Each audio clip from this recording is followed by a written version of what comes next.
فکر کنم هر کسی که واقعا حرفه‌ای در کار تاریخ تجربه داشته باشه به این نتیجه میرسه که تاریخ هیچ وقت سیاه‌وسفید نیست. همیشه یه چیز خاکستریه. مجتمع صنایع فولاد واقع در 10 کیلومتری اهواز. چرا این تاریخ اصلا واسه ما جالبه؟ چرا باید بهش اهمیت بدیم؟ به همکاری‌های اقتصادی و فرهنگی. جالبه برای خاطری که ایران امروز نتیجه این دورانه. 200,000 بشکه در روز ما میگیریم. یه پله نزدیکتر شدید به اون عایدات سرشار. هر مؤسسه‌ای رو در ایران میخواین انتخاب کنین.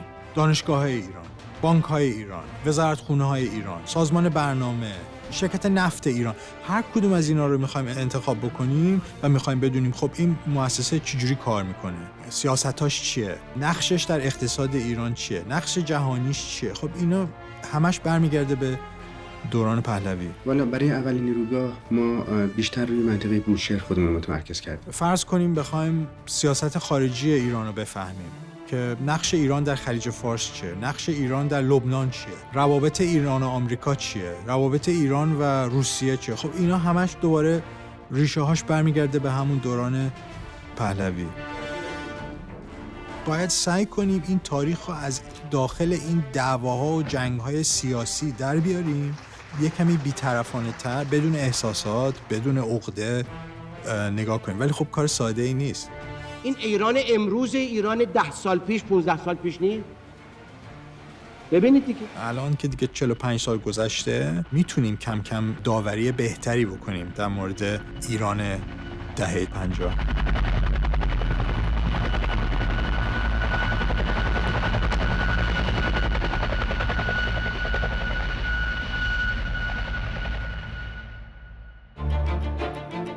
Iran is a constitutional monarchy, and the man who guides the destiny of her 20 million people is Shah Mohammad Reza Pahlavi, as commander-in-chief of Iran's 200,000-man armed forces. در دهه 50 و 60 اون تصویری که از حکومت شاه و شخص شاه بود در خارج از ایران کلاً یه تصویر خیلی مثبتی بودش.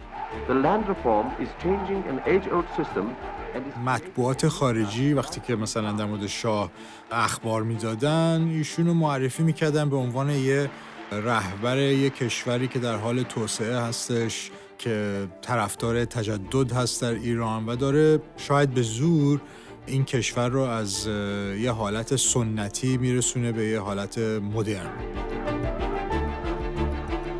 Strongly supported by His Imperial Majesty the Shahanshah. ولی کم کم در دهه 60 این تصویر عوض شد. به دست مخالفین شاه که خارج از ایران بودن. جمعیت محصلین ایرانی که در اروپا و آمریکا تحصیلات می‌کردن خیلی رشد کرد در این دوران. از اون طرف دیگه خب محیط سیاسی داخلی ایران هم خیلی عوض شده بود، به خصوص بعد از موضوع 15 خرداد سیاست کشور یه جوری صادر شد به اروپا و آمریکا. همون مخالفت و همون سیاست بازیایی که شاید قبلاً در داخل ایران شکل می گرفت دیگه از دهه 60 به بعد خارج از ایران شکل می گرفت، مخصوصاً در اون شهرهای اروپایی یا آمریکایی که جمعیت بزرگی از دانشجوهای ایرانی در اونجا حضور داشتن، من جمله در آلمان، در فرانسه، در انگلیس و در آمریکا به خصوص.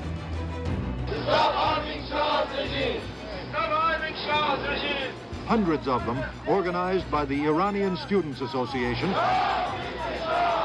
well-disciplined and powerfully motivated against what they called political oppression in Iran.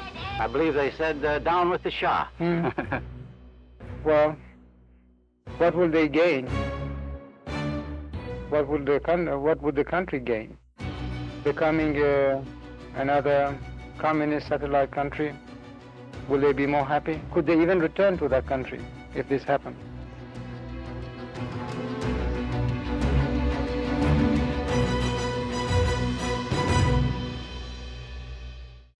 Hier même, le gouvernement du Shah signait à Ankara un accord militaire avec les Américains. موضوع حقوق بشر اولین باری که مطرح شد در رابطه با سیاست ایران در سال 1965 بودش. در بهار اون سال سوء قصدی شد نسبت به شاه در کاخ مرمر.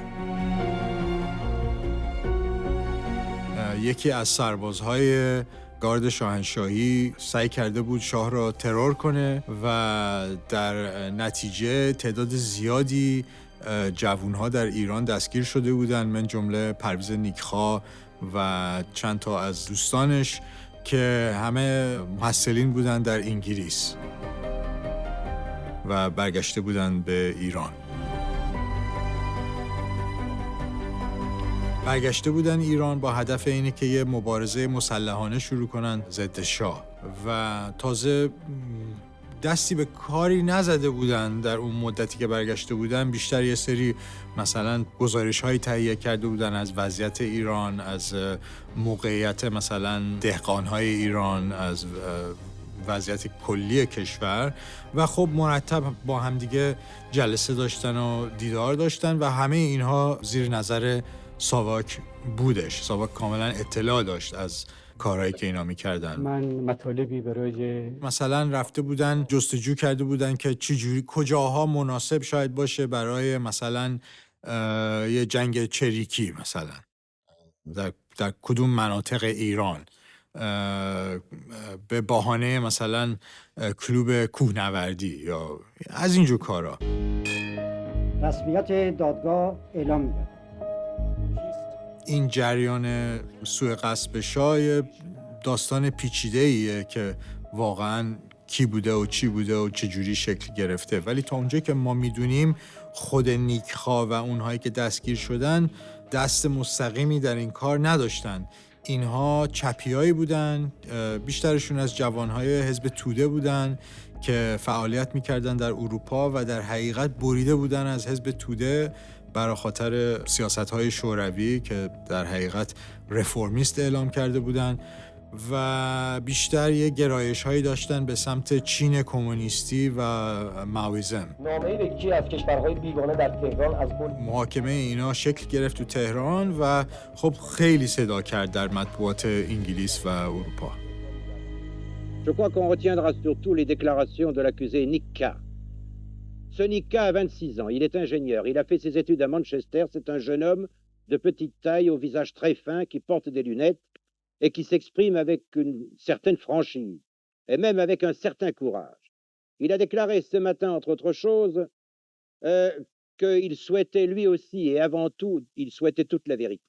Il s'est adressé au procureur en lui disant « Monsieur le procureur qui soutient que je suis revenu d'Angleterre pour essayer d'engager une action subversive contre le pouvoir, contre le régime, contre le roi, monsieur le procureur ne peut pas prouver de telles accusations. » Puis il se tourne vers le président et avec beaucoup de violence, il s'écrit ceci. « Ma thèse n'est absolument pour rien dans l'attentat du 10 avril. On m'accuse d'avoir été du parti Toudé à une époque où je n'avais que 14 ans.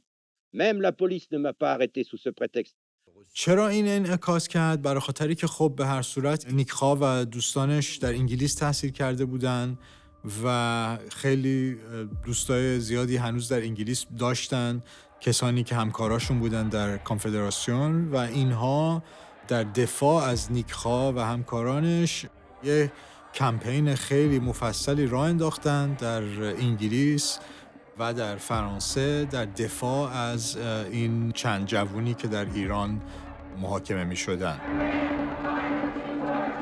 نگرانی این دوستای نیکخواه این بودش که به اعدام محکوم بشه و خب هدف اینها از این کار این بودش که با این تبلیغات فشار بیارن رو دولت شاه که جلوی اعدام نیکخواه رو بگیرن. نیکخواه در حکمش تخفیف میگیره، اعدام نمیشه، حکم چندین سال زندان واسش میدن. نیکخواه تقریباً 5 سال زندان بود تا سال 1970 که عقاید خودش رو عوض کرد، به این نتیجه رسید که مخالفتش با حکومت شاهنشاهی اشتباه بوده، از زندان در میاد و اتفاقاً شروع میکنه به همکاری با تلویزیون ملی ایران. در حقیقت معاون سیاسی آقای قطبی میشه در تلویزیون ملی تا انقلاب که بعد از اون دستگیر میشه و به دست انقلابیون اعدام میشه. به هر صورت این جریان نیک‌خواه آغاز موضوع حقوق بشر هست در ایران و این موضوع دادگاه نیک‌خواه و اصلا کلاً دادگاه جریان کاخ مرمر تبدیل شد به یک ماجرای سیاسی برای اپوزیسیون شاه.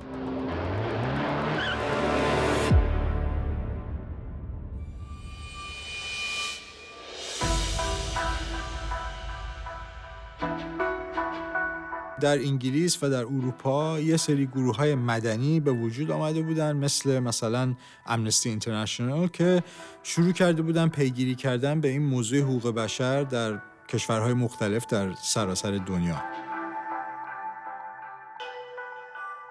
این یک جنبشی بود که خب ریشه‌های مختلفی داشت در جامعه اروپایی، در یه موقعیتی که خیلی ها دیگه عقیده نداشتن به کمونیسم، دنبال یه راه و چایی بودن که یه مفهومی برای خودشون در زندگیشون بسازن. خیلی ها مثلا مخصوصا در طبقه متوسط اروپا علاقه‌مند شده بودن به موضوع حقوق بشر یا محیط زیست یا نهضت‌های مختلف مدنی که در اون دوران به وجود آمد.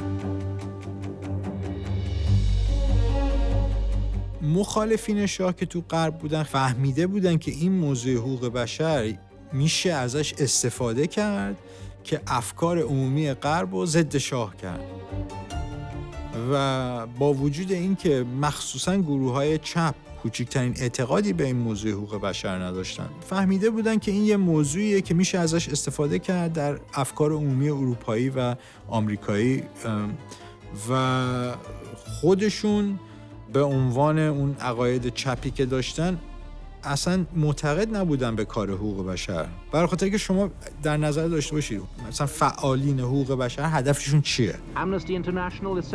یه سازمانی مثل امنستی اصلا کلا هدفش چیه؟ سازمان امنستی هدفش این نیستش که مثلا حکومت یک کشوری رو عوض کنه یا مثلا رهبر یک کشوری رو از کار برداره یا انقلاب را بندازه. نه، هدفشون اینه که اون روش‌های قانونی و پلیسی و زندانی که در اون کشور هست اصلاح بشه و بیشتر سازنده باشه با مقررات و حقوق بین الملل از نظر حقوق بشر.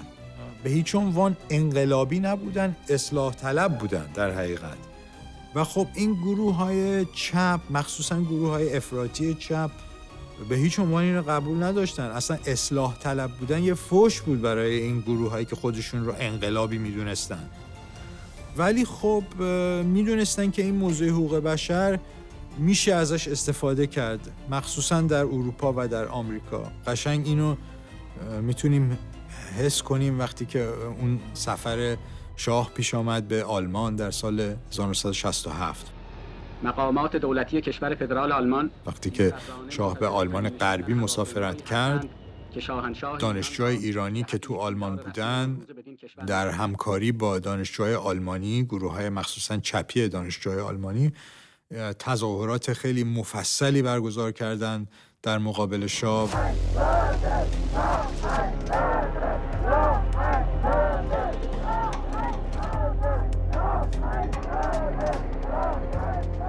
و این موضوع در حقیقت انعکاس خیلی زیادی کرد در جامعه اروپایی، در مطبوعات آلمان و اصلا در کل دنیا.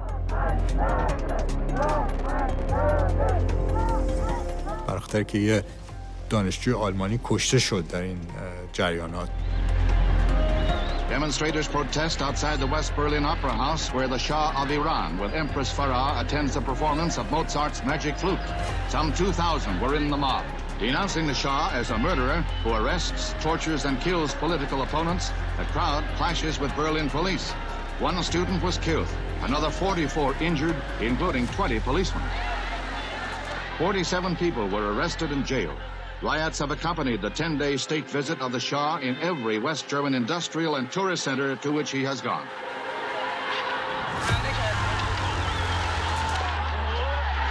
و اون تصویر شاه واقعا از اون زمان عوض شد، از یه رهبر یک کشور مثلا در سلطه غرب در جنگ سرد تبدیل شد به یه شخصیتی که در حقیقت دشمن حقوق بشر هست و زندانی سیاسی رو شکنجه میکنه و تمام این حرفایی که مخالفینش مطرح می‌کردن.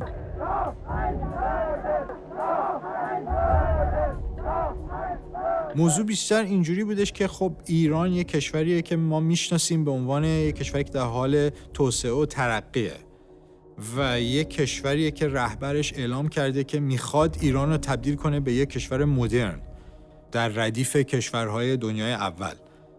خب پس طبیعتاً اون معیارهایی و اون آرمانهایی که خارجی‌ها استفاده می‌کردن برای داوری در مورد وضعیت ایران همون معیارها و همون آرمانهایی بودش که خود ایران اعلام کرده بود که میخواد بهشون برسه. Do you think the great civilization can be a reality when people aren't really free to speak their own minds?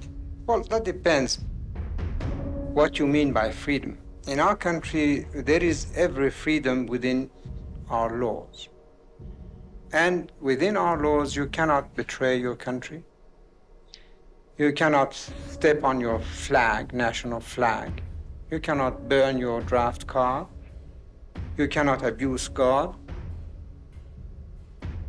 and transgress on the liberty of others. You can't do that. If you like it or not, this is absolutely of no importance to us.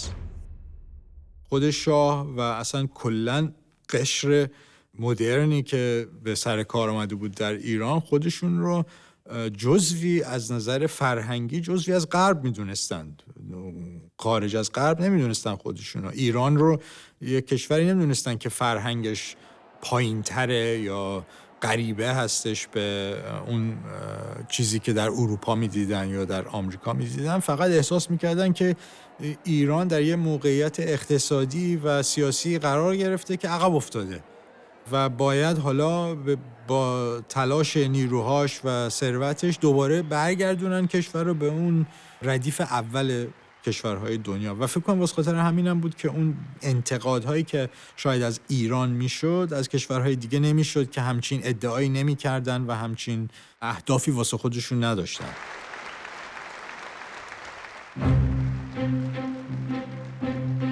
How free is Iran? Freedom is a relative thing. If you come here with your standards, your English standards, then you would say Iran is not free. If you go to a country, a neighboring country like Iraq, for example, then you say what a paradise of freedom. So it is a very relative thing. How free? It's much freer than most of the neighboring countries. It's much less, has much less freedom than most of the European countries. انصافاً وضعیت حقوق بشر در ایران در مقایسه مثلا با همسایه‌هاش، فرض کنیم عراق یا حتی ترکیه یا عربستان سعودی یا پاکستان، خب به مراتب بهتر بود در ایران. مخصوصاً اگر در نظر بگیریم وضعیت مثلا اقلیت‌های مذهبی در ایران، در یک کشور مسلمان.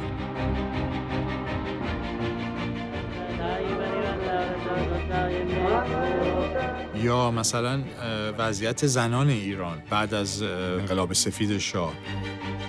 خب به مراتب وضعیت حقوق بشر در ایران کلاً بهتر بود، ولی خب این منظورش این نبود که آزادی سیاسی هم در ایران وجود داشت.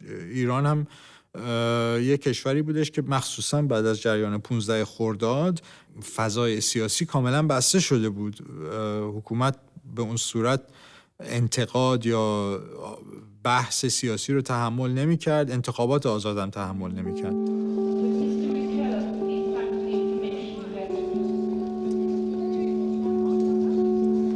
در همون دوران هم در سال 1968 کنفرانس بین‌المللی حقوق بشر سازمان ملل در تهران برگزار میشه. این کنفرانس به افتخار 20مین سالگرد Universal Declaration Human Rights، اعلامیه عمومی حقوق بشر سازمان ملل که در سال 1948 اعلام شده بود. خلاصه تمام کشورهای دنیا نماینده میفرستن به تهران و اونجا یه مفهوم جدیدی از حقوق بشر از طرف سازمان ملل مطرح میشه. Distinguished delegates, I declare open the International Conference on Human Rights, convened by the General Assembly of the United Nations in this year of 1968. designated as International Year for Human Rights. The conference is being held in Tehran at the kind and generous invitation of the government of Iran. His Imperial Majesty Mohammad Reza Pahlavi, Shahanshah Arya Mea, has graciously agreed to deliver the inaugural address to this conference. خیلی جالبه واسه من که چرا شاه اصلا کلا این موضوع رو رد نکرد. خیلی از رهبرهای دیگه کشورهای جهان سوم، کشورهای در حال توسعه، اصلا کلا موضوع حقوق بشر رو رد می‌کردن، میگفتن این یک عامل نفوذ فرهنگ غرب در جامعه ما و هیچ ربطی نداره به فرهنگ و تاریخ ما و ما هم اجازه نمیدیم اینا مثلا دخالت کنن در کشور. خب عراق همچین کاری رو نمی‌کرد، عربستان سعودی همچین کاری رو نمی‌کرد. اون کشورهای خیلی از کشورهای دیگه جهان سوم علنا اعلام می‌کردن که آرمان‌های فرهنگی خودشون رو دارن و همون بحث غرب زدگی و مخالفت با غرب رو اعلام می‌کردن. خب حکومت ایران اینجوری نبود. شاه برعکس میگفت نه، اصلا حقوق بشر از خود ماست. Excellences, Mesdames et Messieurs, il m'est extrêmement agréable de vous souhaiter la bienvenue dans notre capitale, tant en mon nom personnel qu'en celui du peuple iranien tout entier. Mes compatriotes sont profondément conscients de l'importance historique de la réunion qui s'ouvre aujourd'hui sous les auspices de l'Organisation des Nations Unies. Ils ressentent une grande fierté devant le choix de leur pays comme siège de la première conférence internationale des droits de l'homme. Et leur fierté est d'autant plus légitime que ce choix recouvre à leurs yeux une coïncidence remarquable. Est-il besoin en effet de rappeler ici que l'ancêtre des documents reconnaissant les droits de l'homme fut promulgué sur cette terre même il y a quelques 2500 ans par Cyrus le Grand. من فکر میکنم این درست برمیگرده به اون موضوع که شاه یه شخصیتی بودش که معتقد بود به تجدد و معتقد بود به تمدن و در قرن 20 مفهوم تجدد و تمدن چیه؟ مفهومش احترام به حقوق بشره. Indéniable mérite réside dans le fait d'avoir énoncé les principes qui cristallisent les aspirations de tous à une vie meilleure, à une plus grande liberté et à une plus profonde dignité. Mais dans un monde en métamorphose explosive, où tout se transforme à un rythme de plus en plus accéléré, un laps de temps de 20 ans constitue un âge appréciable et invite à la réflexion. Si nous révérons toujours les principes inscrits dans la Déclaration universelle, il n'en reste pas moins nécessaire de les réajuster aux nécessités de notre temps. Les conditions de vie politique et matérielle de l'humanité ne cessent de se transformer depuis 2 décades, éclairant d'une lumière nouvelle la notion même de droit de l'homme. Ainsi que j'ai eu l'occasion, durant ces dernières années, de le répéter souvent, jusqu'à une époque récente, les droits de l'homme signifiaient surtout l'égalité politique et juridique des individus. Mais de nos jours, les droits politiques, sans les droits de notre temps, consistent à briser chaque jour davantage de l'initiative humaine sur la planète et d'aboutir à une véritable humanisation de notre terre. Je ne puis, en terminant, que formuler des souhaits sincères pour la pleine réussite de vos travaux, afin qu'un pas décisif s'accomplisse dans la voie du respect effectif de la dignité de la personne, car la véritable bataille de l'humanité actuelle consiste surtout dans la croisade des hommes en vue d'éliminer les discriminations et les injustices sociales sur le plan national comme sur le plan international. Merci beaucoup.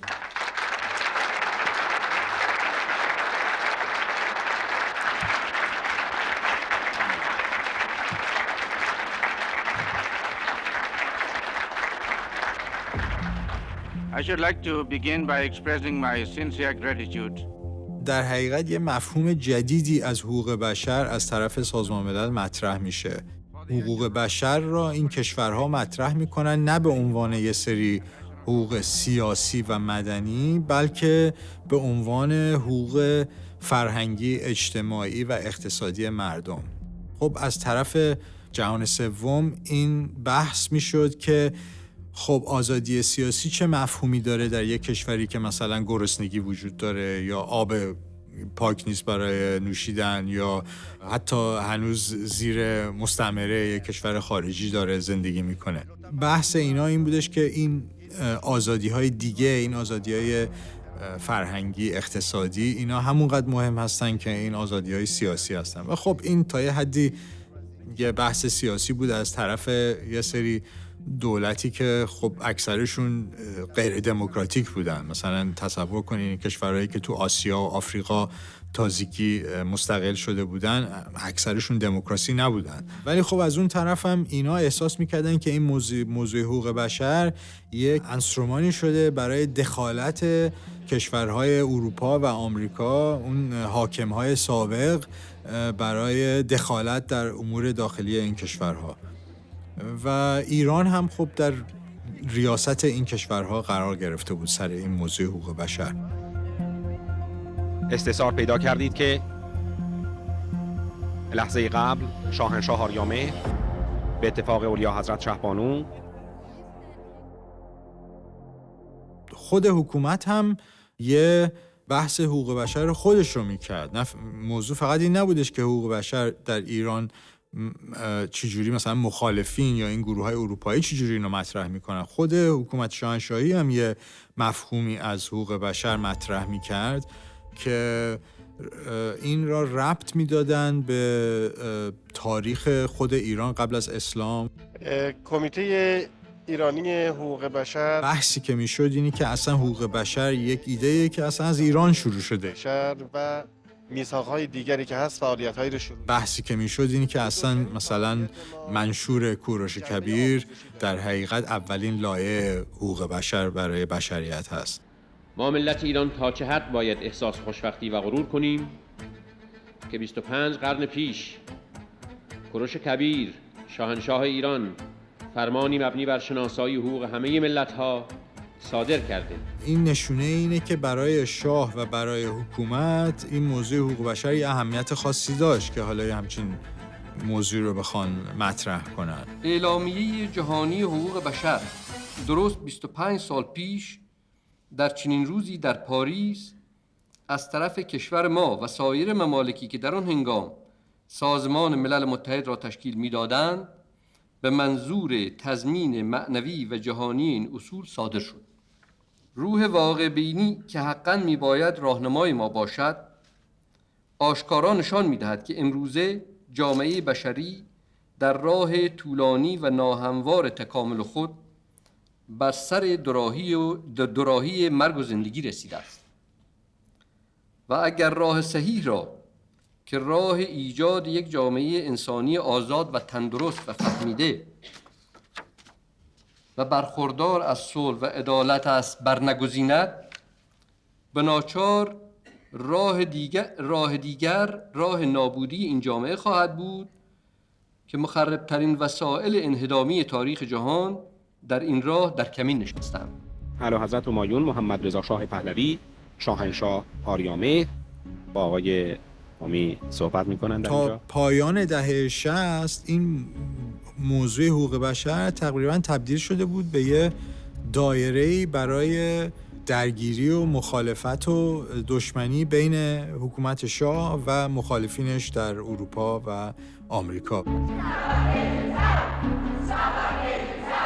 مثلا اگه تمرکز کنین که این گروه‌ها مثلا مخالفین شاه به فارسی چی میگفتن، به انگلیسی و آلمانی و فرانسه چی میگفتن. اصلا 2 حرف کاملا متفاوتی میزدن.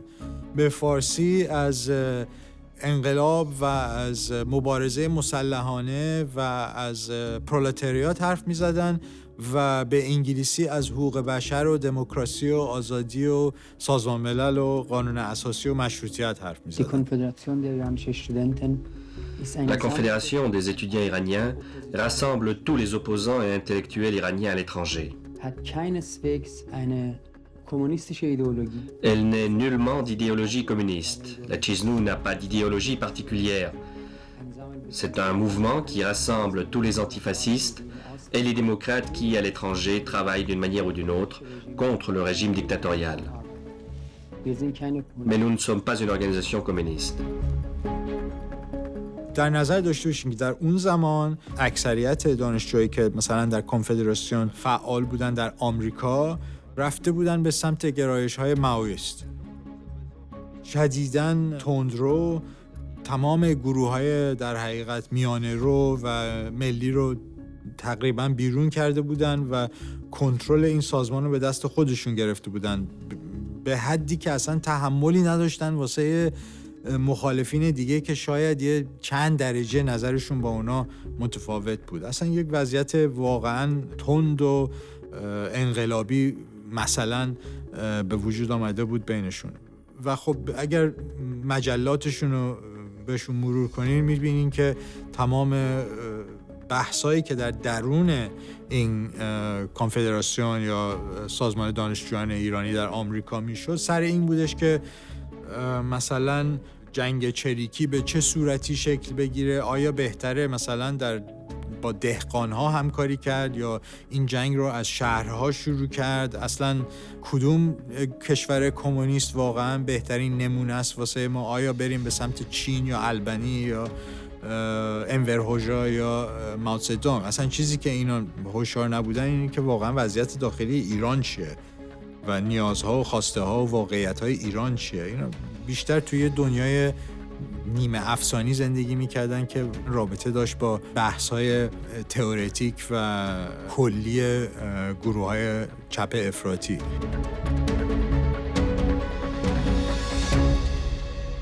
ولی خب همین گروه ها فعالیت خیلی زیادی میکردن از نظر حقوق بشر در خود آمریکا. تبلیغات میکردن، سخنرانی میذاشتن، تو روزنامه ها مقاله مینوشتن و سعی میکردن این موضوع حقوق بشر رو انعکاس بدن در مطبوعات آمریکایی. خلاصه از نظر من این یک کار کاملا سینیکال بودش، یک کار کاملا سیاسی بودش، ولی خب خیلی موفق بودن در این کار و در اون دوران، در اون آخرای دهه 60 اوایل دهه 70 موفق شدن که این در حقیقت بحث حقوق بشر رو مطرح کنن و جای کار بذارن توی افکار عمومی غرب در رابطه با شاه و با ایران.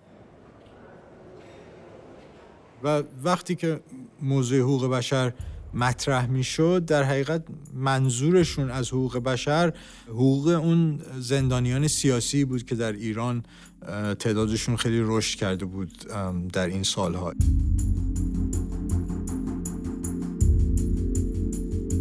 در اون دوران دهه 60 مخصوصا دورانی که تیمسار حسن پاکروان رئیس سازمان امنیت و اطلاعات کشور بود، برخورد ساواک و نیروهای امنیتی نسبتاً ملایم بود با این گروه‌ها. درسته که به زندان میرفتن، درسته که حبس میشدن، بعضی وقتا از کارشون از دست میدادن یا مطبوعاتشون بسته میشد، ولی به هر صورت جریان مثلا شکنجه وحشتناک و اینا که قدیم ها وجود داشت، مخصوصا در دوران تیمور بختیار، این چیزا دیگه از بین رفته بود تا یه حدی در دوران پاکروان. و اصلا پاکروان یه آدمی بود خیلی خوشنام و هم در درون دولت و هم در بین مخالفین آدمی بودش که معروف بود به این که حتی جون آیت الله خمینی رو نجات داده بود بعد از جریان 15 خرداد. خلاصه اون دوران نسبتاً یه دورانی بودش که هنوز یه امکانی بود برای اصلاحات، برای حداقل یه جور گفتگو بین حکومت و مخالفینش. هنوز ایران وارد اون فاز واقعا خیلی وحشتناک امنیتی نشده بود.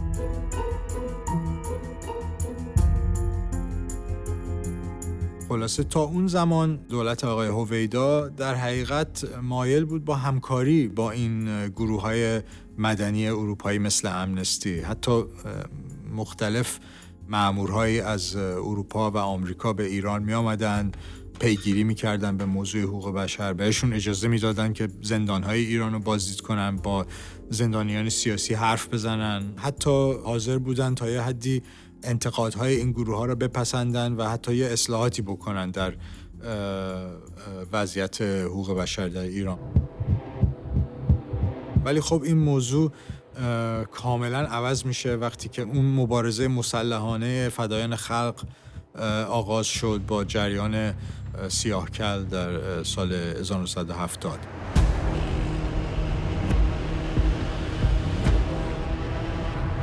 جنگ‌های چریکی آغاز میشه در ایران و این گروه‌های سیاسی در حقیقت اعلام جنگ میکنن با دولت و مبارزه مسلحانه. اصلا کلاً آمادگی دولت برای هیچ گونه مثلا ربط و بدل یا مذاکرات با این گروه‌ها سر موضوع حقوق بشر از بین میره در اون حالت واقعا امنیتی و جنگی که به وجود آمد در آغاز دهه 70. حالا میتونید از این اسلحه و مهمات و وسایل انفجاری که از این شبکه‌ها کشف شده بازدید بفرمایید، البته در هر مورد مسئول مربوطه توضیح لازم خدمتتون عرض کردم. نوع دیگه اسلحه برانی 14 9 میلیمتر خشابدار. نوع دیگه اسلحه‌های توپیس تعداد 6 گلوله در داخل قرار میگیره و با هر عمل ماشه یک گلوله در میره. نمونه دیگه اسلحه‌های خشابیس مثل نمونه 14 خورد و اسلحه‌های مختلف دیگه که مورد استفاده قرار گرفت. مسلسل‌های هجومی ملاحظه می‌فرمایید. These are some of the weapons taken over the years from Iranian terrorists. This museum is in a room at Evin prison where some of the hardcore members of various Iranian terrorist groups who've been captured are locked up. The child's doll was used to carry explosives from one terrorist base or safe house to another.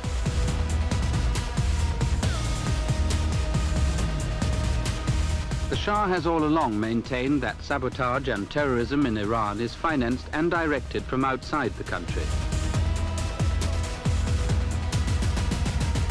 One main reason for believing he is right is that under his leadership, the progress Iran has made leaves no real political basis for the kind of internal discontent which would be required to motivate and then support homegrown terrorism. بعد از جریان سیاهکل مؤسسه‌ای به وجود آمده بود به عنوان کمیته مشترک ضد خرابکاری. یک کمیته مشترکی بین ساواک، شهربانی، ژاندارمری و رکن 2 ارتش برای پیگیری به موضوع عملیات نظامی ضد حکومت داخل کشور. وقتی که این شخصیت‌ها به دست ساواک دستگیر می‌شدن، اینا رو می‌بردن به بیشترشون رو به زندان کمیته. چیزی که باید گفت اینه که برخوردی که با این آدما میشد حداقل در اون دوران دهه 60 خیلی متفاوت بود از اون برخوردی که پیش آمد بعد از سیاهکل. ادعا داشتن ما در عمل به مارکسیسم رسیدیم ولی زمانی و اونجا مامورین بازجوهای ساواک رفتار خیلی خشمگین داشتن نسبت به کسانی که دست بردن به عملیات مثلا تروریستی تا اطلاعات حساسی از اینا بگیرن و اینا خودشون تمام اطلاعاتی که دارن رو به مامورین بدن. در مورد قبول نداشتن عقاید مارکسیستی بود و الا از نظر خط مشی اختلاف عقیده‌ای. ایران استثنایی نبود، حتی در کشورهای غربی هم یه همچین چیزایی پیش می‌اومد. این چیز خیلی عجیبی نبود. طبیعتاً کسانی که میخوان دست بزنن به کارهای چریکی، خب در هر کشوری اینها توجه سازمانهای امنیتی و اطلاعاتی رو جذب میکنن و تقریباً در هر کشوری این یه جرمه و اینجور آدما دستگیر میشن و محاکمه میشن. مسافرت به پایتخت یک کشور بیگانه، دریافت حقوق و پاداش و هدایا مشکل از اینجا بودش که این داستان‌هایی که در مورد ساواک بین مردم پخش میشد و میپیچید، یه محیطی رو به وجود می آورد که اصلا هیچ کس دیگه هیچ حرفی که مامورین ایرانی میزدن باور نمیکرد، حتی وقتی که این یه واقعیت بود. متهم در این مسافرت اصرار می‌دارد. برای اینکه مامورین انتظامی متوجه مسافرت وی نشوند، در ایران و اصلا یک ذهنیت خیلی افتضاحی به وجود آمده بود که حتی وقتی که یک کاری که مخالفین میکردن که یک کار وحشتناکی بود، خیلی‌ها به حساب مثلا ساواک اینو مطرح میکردن، مثلا جریان سینما رکس. حالتی بودش که اصلا اسم سازمان ساواک ترس و وحشتی به وجود می آورد بین مردم که اصلا واقعیت هم نبود. مثلا من فکر کنم با خود مامورین ساواک حرف بزنی بهتون میگن که اون چیزی که مردم استنباط داشتن که ساواک یک سازمان وسیعه و همه جا حاضره و از هر چیزی که در این کشور میگذره با خبره، خب اینم واقعیت نبود، میدونی. ولی خب یه همچین تصوری به وجود آمده بود و از اون رفتارهایی هم که توی زندان‌ها مخصوصا در زندان کمیته میشد، یه تصویر واقعا وحشتناکی از ساواک ساخته شده بود در جامعه و این از نظر من خود کار دولت و ساواک و مامورای امنیتی رو خراب میکرد، برای خاطری که جامعه‌ای که به سازمان‌های پلیسی و امنیتیش اطمینان نداشته باشه خب همکاری نمیکنه با این سازمان‌ها دیگه. این سازمان‌ها موفقیتشون تا حد زیادی وابسته است به اینکه مردم بهشون اطلاع بدن. تصویری که از ساواک مطرح شده بود در ایران یه چیز واقعا وحشتناکی بودش و درسته خیلی هاشم حقیقت نبود، به دست شخصیت‌های مثل آقای براهینی و دیگران که خیلی اقرار میکردن از نظر اینکه چه میدونم شکنجه‌های وحشتناکی که دیدن و ندیدن و بودن و نبودن. This is Evin Prison. After what I had read about the alleged police state, it wasn't quite what I had expected.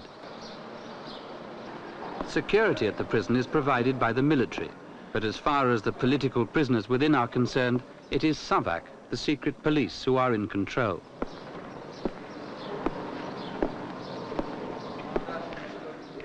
SAVAK is an offshoot of the Imperial Armed Forces, but it's not itself a police force. It's what every country has, a national security and intelligence organization.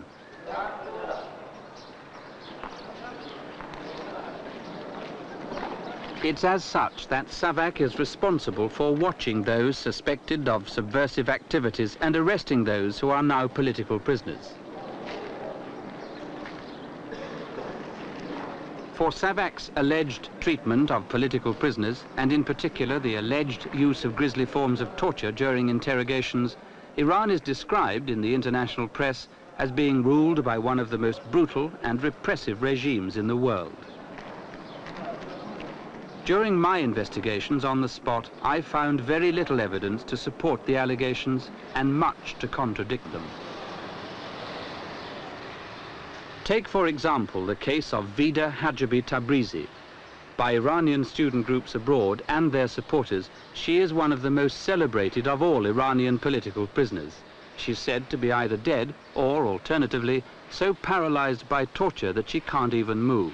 And she is widely reported as being in one or the other of those two conditions. We filmed her unobserved to start with because we were informed that she might act paralyzed if she saw us first. Ali, would you ask Vida Hajabi if we can talk with her? I understand what people say. You know about all the stories in the foreign press that say you were paralyzed. روزنامه‌ها میگن که شما فلج شدید و اینها، شما که الان ماشاءالله خوب قدم میزنید، راه میرید. خب راه میرم، بله اشتباه بی خودی حرف بی خود ممکنه بزنن. It is possible that they said everything they want, But what is your condition? I mean, I am very good. You look quite well. Yes, I am good. Dr. Simin Saleheh is another celebrated political prisoner, apparently risen from the dead. According to all accounts, she and the baby she was carrying in her womb died under torture in Evin prison in 1974.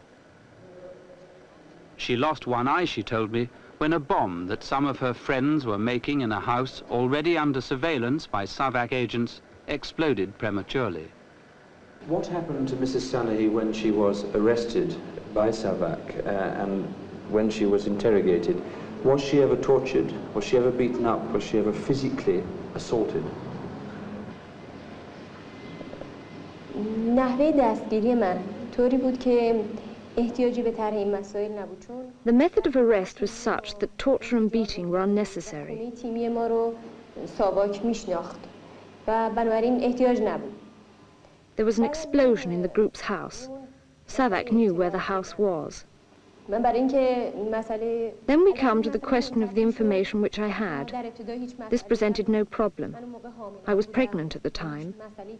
No problem arose because our group's house was known to SAVAK. They didn't have to force me to tell them. Then we come to the question of the information which SAVAK had not got. This was obtained as a result of other arrests. I myself twice tried to commit suicide so as not to have to give away information, so that what I knew could not be got out of me. But luckily, or unluckily, I was saved. By that time, SAVAK knew everything. That is why there was no need for torture. The most interesting account of why torture for obtaining information is unnecessary was given to me by Kouroush Yakhtari. He was the leader of one of the biggest and most active terrorist groups in Iran. His charge sheet was long and included his involvement in a plot to kidnap the American ambassador. Yakhtari was sentenced to death but reprieved by the Shah. He also confirmed to me that the principal function of student organizations abroad is to promote opposition to the Shah. Did he dispute any of the charges that were made against him by the security forces? ما خودمون اقرار کردیم که این کارا رو کردیم. این کارا رو با We admitted that we had done these things. We did them deliberately, on the basis of previous decisions and planning, because of the hatred we had for American imperialism. تصمیم گرفته بودیم و بررسی کرده بودیم و به خاطر Naturally, therefore, we admitted the charges in court and did so proudly. ما در دادگاه هم گفتیم خیلی با افتخار گفتیم که بله ما این کارو کردیم. During his imprisonment for investigation and interrogation, was he ever tortured? Was he ever beaten? فقط بفرمایید موقع دستگیری چون عمل At the time of arrest, the village was surrounded. Naturally, one's arms were held and twisted, and one was pushed into the car and handcuffed. That is not torture. It's quite natural. I'm sure that even in Britain, when they arrest Irish nationalists, they don't do so gently or with compliments, saying, please be seated in the car. That is natural. اداره ساواک Because SAVAK makes use of advanced American imperialist techniques, please emphasize this, the procedure for arrest and investigation is made easier. به ساده کردن جریان دستگیری و بازجویی. Naturally, these methods are different from those of the past. As you know, prisoners were treated differently in earlier times. But nowadays, all the discussions we had in the mountains while we were giving military training to our young recruits were filmed and recorded by telecameras. کادرهای جوان میدادیم اینها رو ضبط کرده بودن با تلئوبژکتیو فیلم برداری کرده بودن. They bugged our houses, they tapped our telephone conversations, and the recordings were available. گوشی درش بود و ضبط شده بود نوارش رو داشتن و طبیعتاً Naturally, there was no scope for denying anything, so no pressure was needed to make us confess. So in fact, is Mr. Yakhtari telling us that SAVAK's information about him was so good that they didn't need to torture him? بله تقریبا میشه گفت اطلاعاتشون اونقدر کافی بود و مدارک و شواهدی رو که تهیه Yes, this information and the evidence they had assembled was so complete that all I had to do was confirm that it was a picture of me and that I was present at the scene which was filmed. Naturally, I could not deny this evidence because all our friends, all that we had done, was nothing to be ashamed of. Indeed, we were proud of it. It was a path we had chosen with pride. Naturally, we confessed that we had done those things.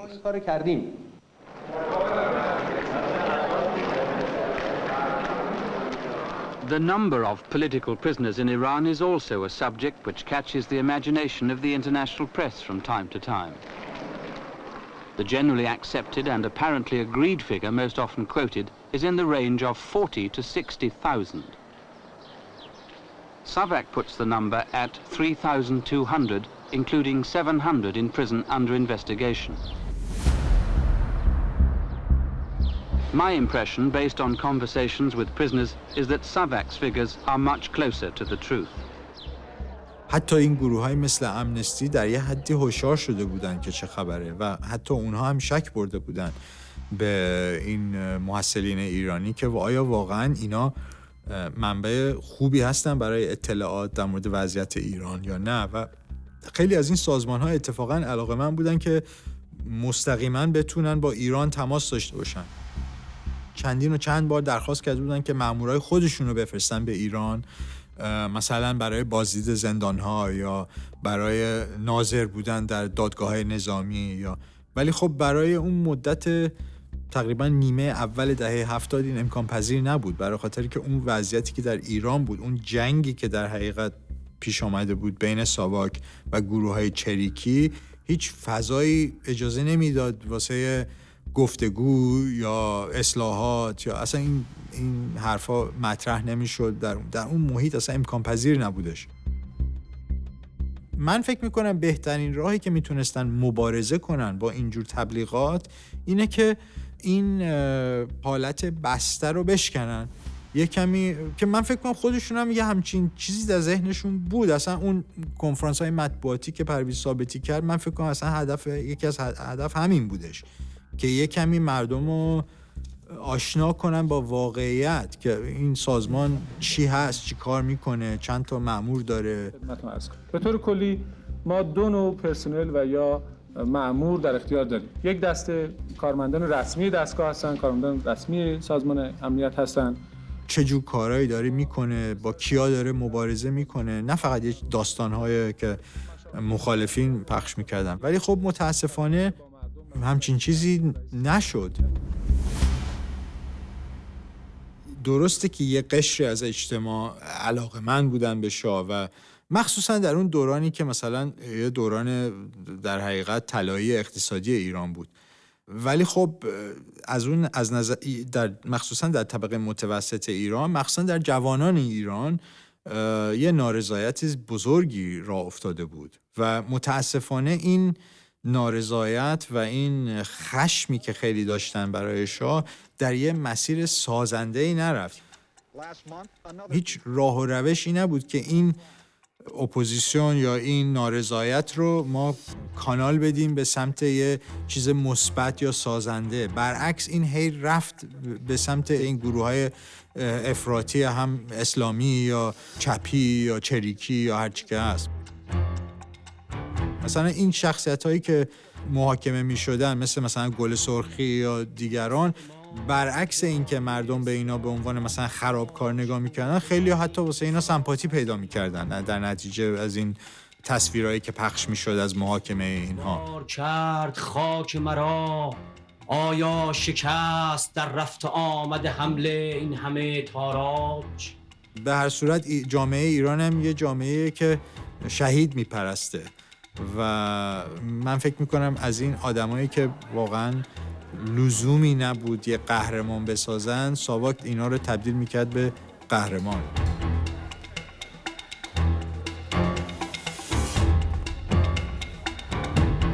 موضوع این بودش که مثلا وقتی که در مورد عراق حرف میزدن یا در مورد چه میدونم کوبا یا در مورد هر کدوم از این رژیم ها، اینها انتظارشون از این کشورها همین بود: زندانی سیاسی، شکنجه، دیکتاتوری. ولی انتظاری که از ایران داشتن یه چیز متفاوتی بود، برای خاطر همون حرفایی که خود ایرانی‌ها می‌زدن، من جمله خود شخص شاه.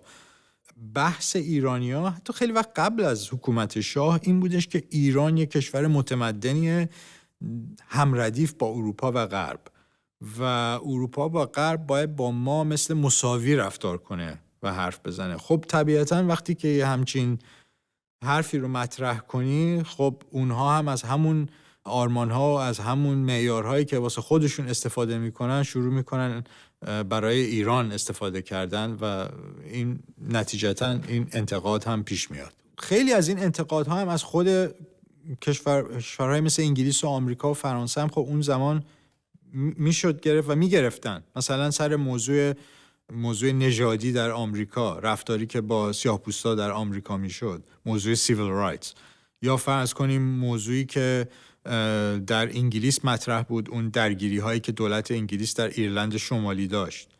موضوع این بودش که همون انتقادهایی که از جامعه‌های غربی میشد گرفت، همون انتقادها هم داشتن از حکومت ایران میگرفتن. Now, when an outfit like the International Commission of Jurists comes here and then comes out with a report saying that in spite of what you say, Your Majesty, torture continues. How do they know? Well, they can't continue saying this. But they have even accused the Great Britain of acting against the human rights. But we're talking for the moment about your country. They are putting us in the same category. این نتیجه چی بود؟ نتیجه این بود که انتظاری که دنیا، مخصوصا دنیای غرب، از ایران داشت رفته بود بالا.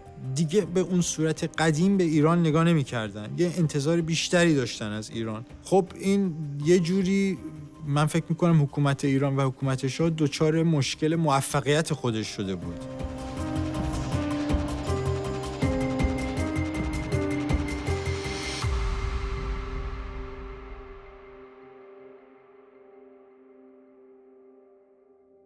از اون زمانی که در حقیقت ساواک پیروز شده بود در مقابل گروه‌های چریکی، یک کمی این محیط عوض شد. از اون طرف هم فشاری که روی حکومت شاهنشاهی آمده بود از طرف این گروه‌ها در مورد موضوع حقوق بشر به اون حد رسیده بودش که واقعاً اثر گذاشته بود روی افکار عمومی غرب در آمریکا، در اروپا، و خود شاه و مسئولین حکومت هوشیار بودن و دنبال یه راه بودن که چجوری با این مبارزه بکنن. و چند تا از مشاورین شاه، من جمله خود آقای هویدا نخست وزیر، برادرش آقای فریدون هویدا که سفیر ایران بود در سازمان ملل در نیویورک، آقای پرویز راجی که سابقاً برای آقای هویدا کار میکرد در نخست وزیری و بعداً شد سفیر ایران در لندن، و آقای منوچهر گنجی که یکی از شخصیت‌های خیلی مهمی بود در رابطه با موضوع حقوق بشر، که از متخصصین این کار بود و مشاور شاه بود. اینا همه پیشنهادی که داده بودن اینه که ایران حالا که پیروز شده و حالا که دیگه اون خطری به اون صورت وجود نداره از طرف این گروه‌های چریکی و حالا که اینقدر ویژه ایران خراب شده در غرب سر این موضوع حقوق بشر، شاید بهتره که یه جوری با این گروه‌ها یه تماسی داشته باشه و سعی کنه به اینا بفهمونه که وضعیت واقعی داخلی ایران چیه و عوض این که تنها منبع اطلاعات اینا مخالفین شاه باشن، خودشون بتونن اطلاعات دست اول داشته باشن از داخل ایران. و این کار از اینجا شروع میشه و یک مذاکرات خیلی محرمانه پیش میاد بین امنستی و آقای هویدا در نیویورک و آقای راجی در لندن، و در نهایت دبیر کل امنستی آقای مارتین النز سفر میکنه به ایران به دیدن شاه و کم کم این در حقیقت مذاکرات از اینجا شروع میشه مرحله به مرحله و طول کشید مدتی تا اینا تونستن تا یه حدی اعتماد شاه رو به دست بیارن که هدفشون واقعا سرنگونی حکومت شاه نیست، بلکه هدفشون اینه که این وضعیت قضایی و قانونی و دادگاهی و زندانی ایران اصلاح بشه. یه چیزی که پیش آمده بود که خیلی رابطه رو خراب کرده بود بین امنستی و شاه این بودش که سازمان امنستی در اون اول کار خیلی مؤسسه حرفه‌ای نبود. بیشتر اونایی که در امنستی کار میکردن داوطلب بودن. به مرور زمان حرفه‌ای تر شد، ولی اون در حقیقت سازمان امنستی یه جوری بودش که یه مرکز داشتن در لندن، یه در حقیقت دبیرخانه داشتن در لندن که یک دبیر کل اونجا بودش و یک کتابخونه بود و پژوهشگرای امنستی اونجا کار میکردن. ولی در هر کشوری در اروپا و در آمریکا و جاهای دیگه خودشون سازمانهای ملی امنستی به وجود آورده بودن از طرف داوطلبای امنستی در اون کشورها و مرکز امنستی در لندن اینها رو نمیتونست مستقیما کنترل بکنه. بعضی وقتا حتی دست میزدن به کارهایی که خلاف سیاستهای خود امنستی بود یا مشکل پیش می آورد. یه نمونهش این بودش که در سال 1970 اون بخش ملی امنستی در اتریش درخواست کرد از یه وکیل آلمانی به اسم هلدمن که بره به ایران و یه گزارش تهیه کنه در مورد وضعیت حقوق بشر و به خصوص یکی از دادگاه‌های زندانیان سیاسی که در اون زمان شکل گرفته بود.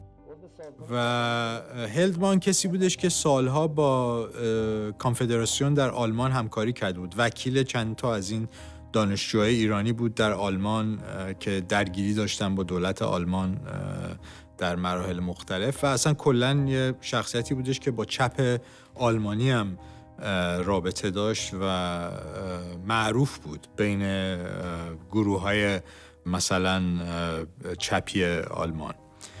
و به هر صورت وقتی که آقای هلدمان به ایران رفت، یک کاری که واقعا ناعاقلانه کرد اینی که به عنوان مترجم با خودش یه جوون ایرانی را از آلمان برد به اسم حسین رضایی که آقای رضایی خودش عضو کانفدراسیون بودش. و خب اینا وقتی که به ایران رسیدن کاملا ساواک هوشیار بود از اینکه کی هستن، هم آقای رضایی هم آقای هلدمان، و ساواک جلوی اینا رو گرفت و تمام اسنادی که آقای هلدمان داشت رو ازش گرفتن و توقیفش کردن و آقای رضایی رو هم دستگیر کردن و آقای هلدمان رو در مدت 24 ساعت از کشور بیرون کردن. یکی دیگه از مواردی که بنده به نظر میاد در اینجا دربارش صحبت بکنم و حاکی از نفوذ سازمان انقلابی است در کنفدراسیون و اتفاقا اخیراً هم موضوع روز شده بود، مربوط به آقای هلدمان، وکیل مدافع آلمانی که سفری کرده بود به ایران و در گذشته ایشون سفری کرده بود و گزارشات خلافی در مورد ایران در اروپا پخش کرده بود و این بار اخراج شد و ایشون یک کمونیست آلمانی است که در اونجا در اختیار کنفدراسیون هست و غالباً کارهای جنجالی و تحریکاتی میکنه. خب وظیفش هست برای اینکه هم حقوقی از خود کنفدراسیون میگیره، هم سیاست‌هایی که به اصطلاح در این زمینه ایشون رو علم کردن بهش پول میپردازن و باید هم این کارو بکنه. بنده یک مدرکی در اینجا آوردم خدمتتون ارائه بدم که کاملا ثابت میکنه که این سازمان انقلابی چقدر در کنفدراسیون نفوذ داره و آقای هلدمان هم چقدر وابسته به این سازمان‌های کمونیستی هست. این نامه که مربوط به ماه آوریل 70 هست از عراق نوشته شده است به آقای هلدمان از طرف آقای کوروش لاشایی که هنوز در اون موقع در عراق سکونت داشته. در این نامه که در 3 صفحه هست، آقای کوروش لاشایی به خط خودش هست، به زبان آلمانی هست و نوشته است درباره بازداشت آقای سیاوش پارسانژاد در ایران. در اینجا تشریح کرده است که آقای سیاوش پارسانژاد که از افراد سازمان ما بوده به طور مخفیانه رفته بوده به ایران و در اونجا دستگیر شده و الان جانش در خطر است و رژیم ایران تدارک دیده برای ایشون چوبه دار رو و من خواهش میکنم که در این مورد اقدامات لازم رو به عمل بیارید و ایشون هم آقای هلدمان هم همین کار رو شروع کرد. کنفدراسیون هم شاید اونایی که در جریان وقایع روز هستن میدونن که درباره سیاوش پارسانژاد یه مقداری جنجال بعضی از این روزنامه‌های جنجالی اروپا کردن که سیاوش پارسانژاد در ایران دستگیر شده است و اعدام شده است و تمام شده است کارش و این تحریکات رو آقای هلدمان و کنفدراسیون با هم کردند بنا به خواهش آقای کوروش لاشایی عضو سازمان انقلابی کمونیست چینی. باید خدمتتون عرض کنم که این نامه رو ما از آقای رضایی به دست آوردیم. آقای رضایی شخصی بود که عضو کنفدراسیون بود، از مسئولین کنفدراسیون بود. ایشون به همراه آقای هلدمان اومده بود به ایران به عنوان مترجم و بعد چون ایشون هم یک ارتباطاتی با آقای ماسالی و آقای کوروش لاشایی در عراق داشت، بنابراین در اینجا همراه آقای هلدمان که بود بازداشت شد و آقای هلدمن اخراج شد، آقای رضایی بازداشت شد. این نامه جزء وسایل آقای رضایی به دست اومده که مربوط به نامه آقای کوروش لاشی به آقای هلدمن هست. از آقای رضایی هم تحقیق کردیم که این نامه چطور شده رسیده به اونجا. گفته است که این نامه مربوط به آقای هلدمن، آقای لاشی از اونجا فرستاده و چون مدارک آقای هلدمن همراه من بوده و مترجمش بودم، این است که تو مدارک من هست و این خط آقای کوروش لاشی است و به زبان آلمانی. این کنفدراسیون عرض کنم که برای مخالفت با اوضاع ایران از هیچ گونه اقدامی فروگذار نمیکنه و دریغ نمیکنه. نشر اکاذیب یکی از شیوه های این کنفدراسیون هست.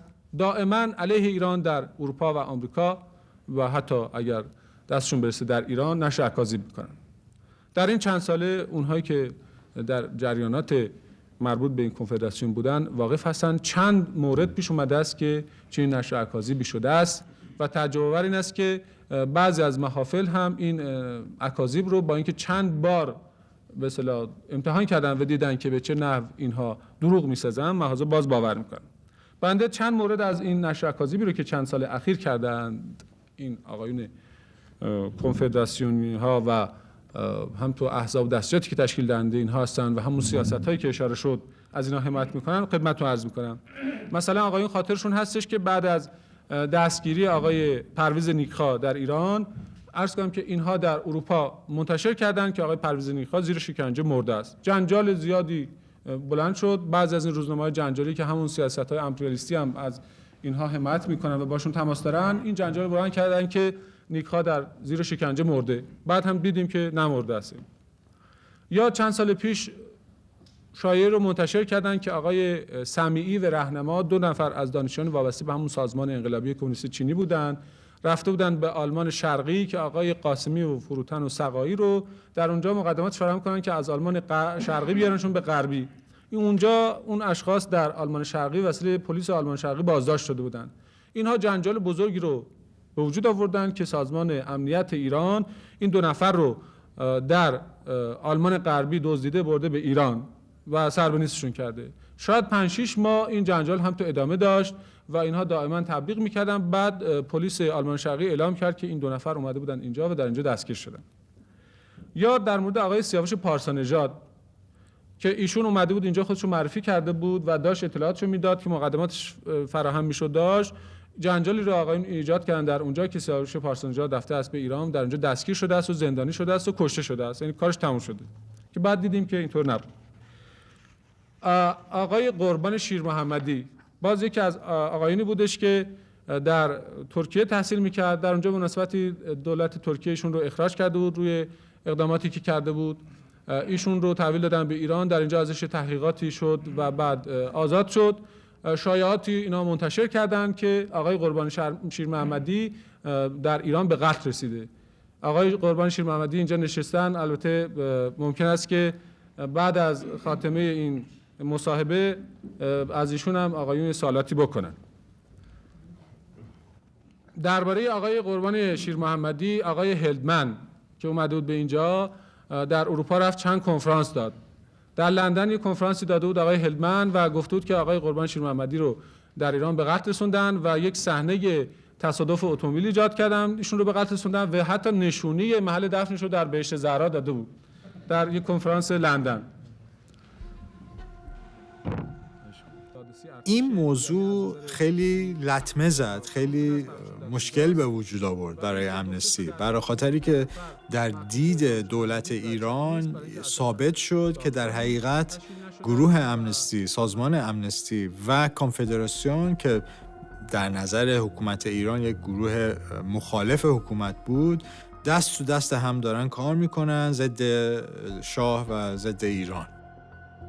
امنستی تبلیغات کرده بود که 100,000 زندانی سیاسی در ایران وجود داره. البته این حرف رو دقیقاً نزده بودن. توی یکی از مطبوعاتشون گفته بودن ما نمیدونیم چه تعدادی زندان سیاسی در ایران هستش، ولی به قول مخالفین حکومت 100,000 تا هستن و به قول خود مسئولین امنیتی کشور 2 تا 3,000 هستن و احتمالاً واقعیت یه چیزی بین این 2 تاست. البته ما حالا میدونیم که همون آماری که پرویز ثابتی داده بود در اون کنفرانس مطبوعاتی تلویزیونی که تقریباً 3,000 زندانی سیاسی در ایران هستن درست بوده. مثلا آمار 100,000 واقعا مسخره است. کل زندان‌های ایران توانایی رو نداشتن که از 100,000 زندانی مثلا حبس بشن اونجا، میدونی. ولی خب این یه آماری بود که مخالفین اعلام کرده بودن و خب همینی که ازش بهش اشاره شده بود توی این گزارش امنستی، خب این کافی بود که این انعکاس کنه تو تمام مطبوعات خارجی. خب اینجور چیزها شاه رو خیلی بدبین کرده بود نسبت به این گروه ها و این موضوع واقعا در سال 1976 مطرح شدش. اون سالی بودش که انتخابات در آمریکا برگزار شده بود بین آقای کارتر و آقای فورد. آقای کارتر در انتخابات از طرف حزب دموکرات موضوع حقوق بشر رو مطرح کرد در این انتخابات و خب این در اون کلاً جو آمریکا بودش بعد از واترگیت و جریان جنگ ویتنام. در حقیقت یه حسی بودش که آمریکا راه خودش رو گم کرده بود در دنیا و اصلا دیگه اون آرمان‌هایی که بنیاد آمریکا هستن رو زیر پا گذاشته بود و مردم یه جورایی تشنه بودن برای یه برگشت به اصول قانون اساسی آمریکا، انقلاب آمریکایی و خب کارتر این چیزها رو مطرح کرد در اون انتخابات، حرف حقوق بشر رو. We believe that this is an international problem, that the focusing of world attention and world pressure on us and other countries is a very beneficial factor, that high publicity should be given to any proven violation of human rights. در بند 2 ماده 45 می‌نویسد که اظهارات از اون طرف هم خب این گروه‌های مثل امنستی و ICRC، ICJ، تمام این گروه‌های مختلف واقعا موضوع ایران رو مطرح کرده بودن تا حدی که حتی قبل از انتخاب آقای کارتر یک کانگرسمن دموکرات به اسم دونالد فریزر یه سری جلسه برگزار کرده بود در کنگره در مورد موضوع حقوق بشر در ایران و خب دعوت کرده بود از نماینده‌های وزارت خارجه آمریکا و از مخالفین شاه من جمله آقای رضای براهنی و دیگرانی که انتقاد می‌گرفتن از شاه سر موضوع حقوق بشر که بیان حرف بزنن و سخنان خودشون رو بگیرن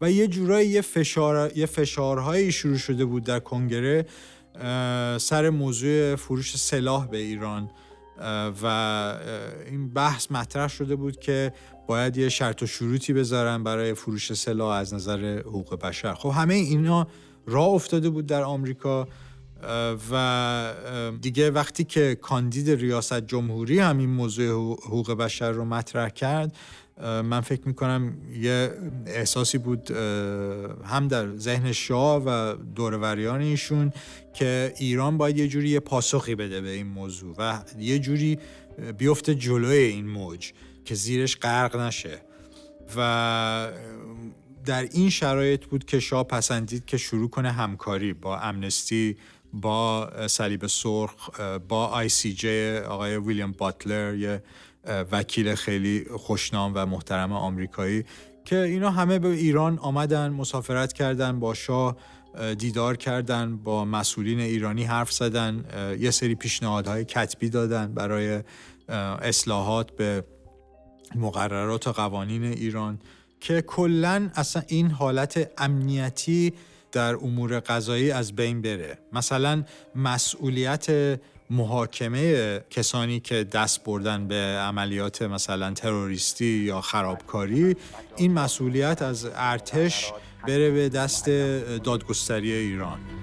طرحش در اینجا و اینها محاکمه بشن در دادگاه‌های علنی نه در دادگاه‌های نظامی و بتونن از وکیل دفاع خودشون رو انتخاب کنن و استفاده کنن، نه فقط اون مثلا موکلین نظامی که دادگاه خود نظامی معرفی میکرد.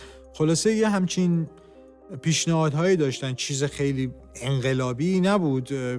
واقعا حرفشون این بودش که این سیستم‌های قضایی ایران باید یه جوری اصلاح بشه که هماهنگ باشه با اون آرمان‌ها و اون استانداردهای بین‌الملل که در سازمان ملل و جاهای دیگه مطرح شده.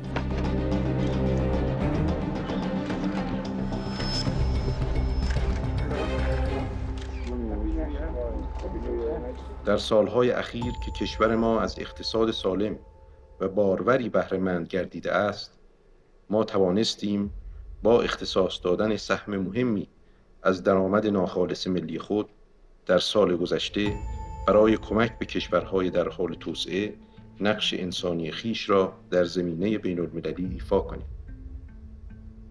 در داخل کشور اجرای موفقیت‌آمیز اصول انقلاب شاه و ملت، به خصوص اجرای اصل سهیم شدن کارگران و کشاورزان و عامه مردم در مالکیت صنعتی، اجازه نخواهد داد شکاف فزاینده‌ای که بین صاحبان صنایع و طبقات دیگر در کشورهای صنعتی ایجاد شده است در کشور ما به وجود آید. ما همچنان می‌کوشیم که در ایران هر فردی از حقوق بشر و آزادی‌های اساسی که اعلامیه جهانی حقوق بشر و میثاق‌های بین‌المللی حقوق مدنی و سیاسی و حقوق اجتماعی و اقتصادی و فرهنگی مشخص کرده است، بهره‌مند گردد. بدیهی است هیچ نوع از انواع حقوق از جمله حقوق بشر نمی‌تواند از وابستگی شدید به وضع اقتصادی برکنار باشد و شرط بهره‌مندی از حقوق وجود روابط سالم و عادلانه اقتصادی است و همانطور که بارها گفته ایم، دموکراسی سیاسی بدون دموکراسی اقتصادی معنی و مفهومی نخواهد داشت. خوشوقتم که نهال دموکراسی اقتصادی که در کشور ما کاشته شده و با اصول انقلاب اجتماعی ایران آبیاری گردیده است، روز به روز درختی استوارتر و بارورتر می شود. امیدواریم در آینده ثمرات آن به سود جامعه مترقی ایران روز به روز محسوس‌تر گردد.